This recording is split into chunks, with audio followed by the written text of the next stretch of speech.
પ્રાયોજક છે cancer healer centre, a new beginning. Ahmedabad મહાનગરપાલિકાની સબ zonal ઓફિસને અપક્ષ કોર્પોરેટરે કરી તાળાબંધી.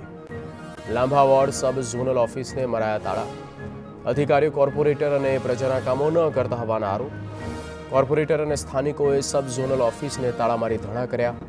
ડ્રેનેજ અને રોડના કામની અનેક ફરિયાદ છતાં કામ ન થયા હોવાનો દાવો.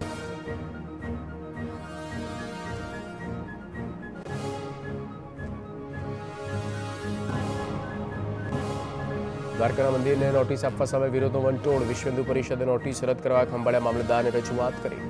જિલ્લાના 3 તાલુકાના 515 ધાર્મિક સ્થળોને નોટિસ અપાઈ. 15 દિવસમાં દબાણ દૂર કરવા તંત્રએ આપ્યું અલ્ટિમેટમ.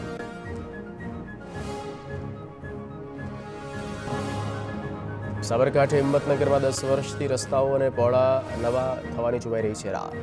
અગાઉ નિર્માણ પામેલા રસ્તાઓ પણ ઘણા સમયથી ખખડતા છે. શહેરના મહાવીરનગર, મહાકાળી મંદિર રોડ, ગાયત્રી મંદિર રોડ સહિતના વિસ્તારોમાં રસ્તાઓ છે બિસ્માર. તંત્રને અનેક વખત રજૂઆત કરવામાં આવી છતાં રોડના કામ ન થતા હોવાની ફરિયાદ.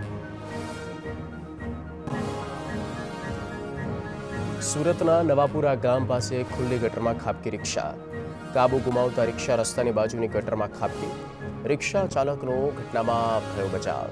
કે માંડવી રોડ પરના બનાવમાં કોઈ જાનહાની નહીં.